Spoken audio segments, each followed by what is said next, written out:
Hello and welcome to Red Mist TV. So a big day at Manchester United. Executive Vice Chairman Ed Woodward has been told by the Manchester United board that he is the man that is going to sort out all the problems at Manchester United, and he's the man that has to sort out all the problems. There will be no board intervention by the rest of the main Glazer board, which does suggest that this is a vote of confidence for Ed Woodward. He's going to be the guy who's going to have to step in, sort out the issues between the likes of Jose Mourinho and Paul Pogba, and the likes of Mino Raiola, Paul Pogba's super agent. Barry joins me on Skype. Barry, just from the non-Manchester United fan perspective, what are your views on what you've witnessed since Sunday's cataclysmic defeat? Yeah, Scott, whether you or I like it, football is now a business, as well as it being a sport. The climate has changed, and unfortunately for Manchester United, they are a victim of their own success to a certain degree, bought, of course, by the Glazers about 13 years ago, who formerly bought up Tampa Bay Buccaneers. They actually bought that club for $200 million and have turned it into an asset worth about $2 billion. So you can quite clearly see there that they're very commercially minded, and that's why they have Ed Woodward in place, along with the Glazers. They haven't backed Mourinho in the transfer market, as we have seen, and that has resulted, for me, looking in a lot of tension between the manager and Ed Woodward, and a total disconnect then across the club, from the owners to the boss, and then the fans caught in between. So lots of discontent for Manchester United, added to by the Jose situation and by Paul Pogba and his agent. What an absolute wally he is. Yeah, I mean, this is the side of football that I personally just can't handle. It's a greedy agent. I know that we are all partially responsible for it because we all signed up to our Sky Sports subscription when the Premier League came in. But he's an ugly guy. He's a crass guy. He's got no class. Who would actually take to Twitter to criticise one of Man United's legendary figures, accuse him of not having a clue what he's talking about, accuse him of not knowing a good leader, if it was staring him in the face? It's just a side of football that really we have to accept these days, or do we have to accept it? I suppose we don't have to watch it anymore. Yeah, if you remember back to when Mascherano and Carlos Tevez were both represented by the same agent, and actually that's when agents, in my opinion, started to have too much of a say as far as the Premier League goes. If you are to take reports on face value, Raiola got about £40 million in the Paul Pogba deal. Now, that is absolutely ludicrous, because you look across the Football League and there are clubs who have come and gone. They've gone out of existence because they couldn't scrape together a few 100,000 to keep the club afloat. Yeah. And for these leeches to be in the game and actually dictating to clubs who have a history of success, and all they're interested in is actually cashing in on an asset, and that is all that Mino Raiola sees Paul Pogba as. Paul Scholes has every right to have an opinion, as we do as well. He, of course, criticised Pogba for his attitude and his inconsistency, his poor performances, and I think that was warranted against Brighton. And for Raiola to come out in the way that he did, saying that Scholes wouldn't recognise a leader if he was in front of Winston Churchill, it's real sour grapes. What's he trying to do? Is he trying to engineer another move for Pogba? In my opinion, this is from a Liverpool perspective. If that were my player, I would want my player to come out now and clarify just what is going on. Because if he doesn't do that, what he's saying to me is that he wants away. It's as simple as that. He wants away at some stage in the very near future. Yeah, but Pogba's the guy that came out after the Brighton match and he criticised his own performance. He validated what all the other pundits and Paul Scholes have said, is that his attitude wasn't right. He didn't get into the game. So it's a very bizarre way for one of these super agents to stick their nose in. I actually said yesterday, whenever I did my own video, that I think the club should make a statement now. So if Ed Woodward's being backed today by the rest of the Glazer family, that he's the guy, there's going to be no intervention from the rest of the board. He's the guy that's going to sort this out, decide Jose Mourinho's fate, decide Paul Pogba's fate. He's actually got to step in and say that we're not dealing with agents like Mino Raiola anymore. And I know that, yes, these agents are essentially, they're lawyers who have turned into sort of football and business people. and they control the power, and they're the client of whatever player wants to appoint them. But if the club says, you know what, we're just not dealing with you anymore, we're not dealing with your type, and we're not dealing with you in particular, the struggle would shift in favour of the club. Yeah, well, I see why you say that, but at the same time, then would Manchester United have the ability to attract the big name players then who almost certainly are already signed up to be represented by people like Raiola? I don't like agents in the game. You can see, yes, they're in it to earn a pound or two, but I think it's totally flipped on its head. And whether we like it or not, this is the difficulty here. Modern day football it's a business first and foremost. The Premier League commands more commercial revenue than any other league in the world. Yeah. So therefore, agents see, the pound signs flashing in front of them when they say, well, X, Y, and Z, United, Liverpool are interested in my player. So it's not a good time for football, in my opinion. And when you see that, it only goes to suggest, and it tells you exactly why there's no loyalty in football anymore. Yeah, and I said yesterday in my rant, humanity's taken a step back in football in the last couple of years with the sort of people we're having to deal with, But I suppose we should focus on, who is Ed Woodward? He's a bit of an enigma. We know he's very interested in his own image and his own stature. He's got himself a nice new haircut. In the summer, that was the main bit of transfer business he did. Was he transferred in a few hair follicles. But, we'll have to give this guy, because he's obviously been given a big vote of confidence by the board today, so he's going nowhere. And if you were the board, you could understand why they're so happy with Ed Woodward's performance. In 2016, I've just called up one of the graphics, is that, Manchester United for the first time overtook Real Madrid really to become the world's richest team. World's richest team in terms of revenues. And we know that the one drawback that both Liverpool and Manchester United have, in fairness to them, is that the Premier League negotiates the TV rights on behalf of the Premier League clubs and then divvies them all out. The day, if it comes, where United and Liverpool can negotiate their own TV money, it's game over for the rest of the Premier League.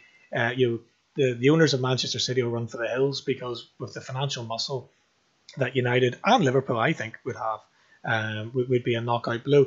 But as you see, 2016, so under Ed Woodward's watch, with all the commercial deals coming in, all the revenue streams, he's milked the club for everything that it's worth. And to take us to the crux of 700 million euros of revenue by 2016, valued at more than £1 billion. It has been an amazing commercial performance.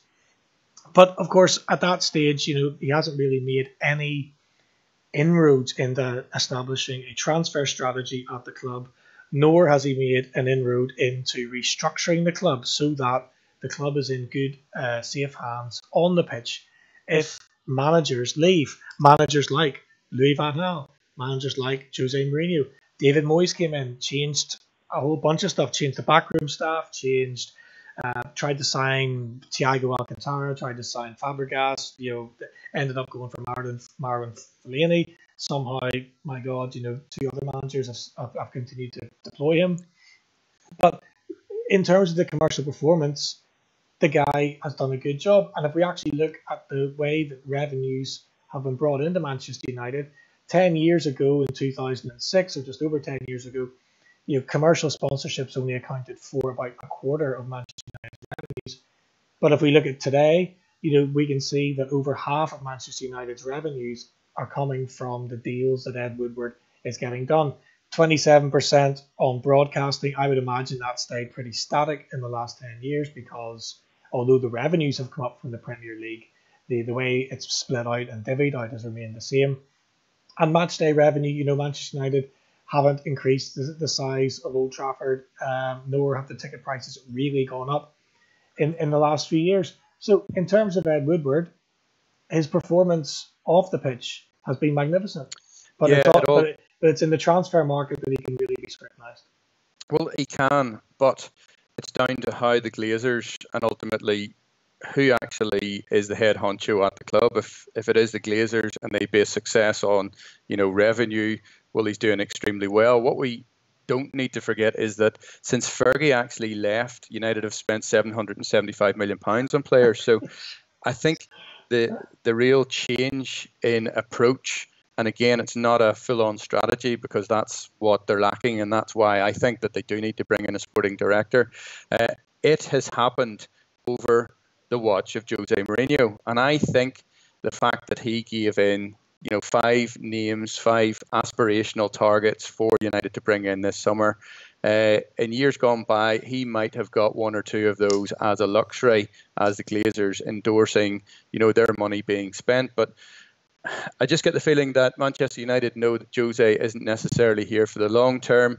In fact, if anything, he's likely to go sooner rather than later. And therefore, they said, we're not going to back this at the club at this particular time. And this has brought about this situation whereby we're actually scrutinise Ed Woodward, who has done a magnificent job for the club in making them one of the world's largest brands. Now, what he didn't do magnificently well was to come out and actually make any public comments in the media about the club's transfer dealings before the Leicester match is bad. I mean, because that then undermines the manager. It establishes that real disconnect that we knew was there over the pre-season matches, particularly Bayern Munich, Liverpool, where performances on the pitch weren't that great. Okay, it's pre-season, but for the CEO, the man next up from the manager to come out and state the state of the club's transfer dealings just before the kickoff of the Premier League season wasn't good for the club. And I would have a lot of respect for Ed Woodward if he came out and said, "Do you know what? I shouldn't have said that really. And what's happening is because the structure doesn't exist, the structure isn't right yet at the club. I'm making comments on matters on the field where I should keep my mouth shut. And our manager, soon to be our head coach, is making comments about matters off the field where he should keep his mouth shut. So ergo, we are going to appoint a sporting director. Is it going to be Edwin Van Der Sar or whoever? It doesn't matter, I suppose. But we're going to put the right structure in place to safeguard the future of Manchester United. And because even though the club is making a serious amount of money, there is still financial fair play to think about. Wages and all that can be amortized over the course of their contract, but it still does impact Manchester United. And really, even a club of that stature can't be spending 700 million in 5 years on players. It's so much money. But again, back to how we started off, Scott, money actually is the ruination of this. And actually, this actually ties everything together. It's money. Mm-hmm. And that's, whatever way you look at it, I don't know where the threshold is going to be because each and every year, teams spend more and revenues are getting higher and higher due to TV coverage. But where does it stop? I like the game now in terms of aesthetically and, how it's portrayed, particularly the English Premier League. But I have to say that, if you think back to 15, 20 years ago, player loyalty to the brand when you had your, Alan Hansons there and, people who played for the club right throughout, their whole careers. And then you look to what's happening nowadays when you had, I remember Van Persie coming to United from Arsenal and all of a sudden he was, off elsewhere as well. And, players just don't stay around anymore. And it's a real shame. And I think that this could be something that happens United as far as Pogba is concerned. Yeah. And Ed Woodward, he has got to empower either a director of football or the head coach or the manager to get on with matters on the field. I do read it as an admission by him that he's just not a football man in terms of making critical decisions, whether it be transfers coming in or out or recruitment, or even actually having a debate with the manager about the way the team is playing and the style and all that sort of thing. And that is why we're getting to that stage where we need a sporting director, because if we're going to change a manager every 2 or 3 years, something's got to safeguard the future of the club. You're right about player loyalty, but I think that's actually a reason to get a sporting director in, because players are going to come and go. They're all sort of snowflakes, wallflowers. They're all going to just move on at their heads turn at the slightest thing. So but Scott, one thing I would say is, for you United fans, who actually is in charge of this club? Because who's going to take that decision? Because if the Glazers are only interested in their balance sheet at the end of the year, things are going very well for them. Thank you very much. Will it have to be Ed Woodward, who basically is, doing that job in England for them whilst they kind of live, across the pond? Is it up to Ed Woodward to then say, okay, well, I'm maybe not as familiar with football as I should be. There was a disconnect between, our manager and the board in the market and the Glazers. So would he have to actually stand up and say, well, actually, I've taken on too much here and we need a sporting director? Who's going to actually take that decision? Well, that is the message coming out today, reported quite widely across multimedia, is that the board are backing Ed Woodward to be the man who's going to make those decisions and restructure the club from as far down as the recruitment of the first team go. So he's the man that's going to have to sort this out. And I think he's backed into a corner. He's demonstrated he's not good in the transfer market. He's been very inconsistent. So, under David Moyes, he couldn't get any significant transfers done that actually moved the club forward. And in the preceding years under Louis van Gaal, he had this massive sort of growth spurt in terms of his performance. He had the year that Falcao and Di Maria, he looked like he was a sort of a wizard. But then he quickly reverted back to type, which has been disappointing overall in the transfer market. But I would respect him by putting a football director in, because I think he would be saying that this is not the right. I need somebody else in to keep the head coach under check, report to me on what's going on, and then a strategy can be put in place for the next 15 to 20 years, accepting the fact completely that players are going to come and go. Because we know that the thing that has thrown us all into the public domain is the relationship between these two guys that are on the screen now, Jose Mourinho and Paul Pogba. And it's being played out in public. And this is what's happening to Manchester United these days. The negative stuff is being played out in public. And it never used to be played out in public. The Pogba, the feud and the issue of Jose Mourinho, the transfer dealings. So this sort of last minute trolley dash that we had to get, Alderweireld, Godin, who's young, Boateng. He sent this message out to the players, to the manager at the end. Thanks, but no thanks, boss, basically. It all being played out in public is just poor. Now, what Ed Woodward has to stop doing is he's got to stop doing what he did against Brighton on Sunday. If we lose 3-2 or whatever, don't sit there in the stands where the camera's getting you with a face like a bulldog chewing a wasp. Get back in there, shake the Brighton chairman's hand, have a drink with him or do whatever. That was very Daniel Levy. Daniel Levy, he does the thing where he sits there stony faced, in the executive chair, and a picture tells 1,000 words. You know exactly what he means. And I think Harry Redknapp got that treatment. Martin Yall, Juande Ramos, all those people.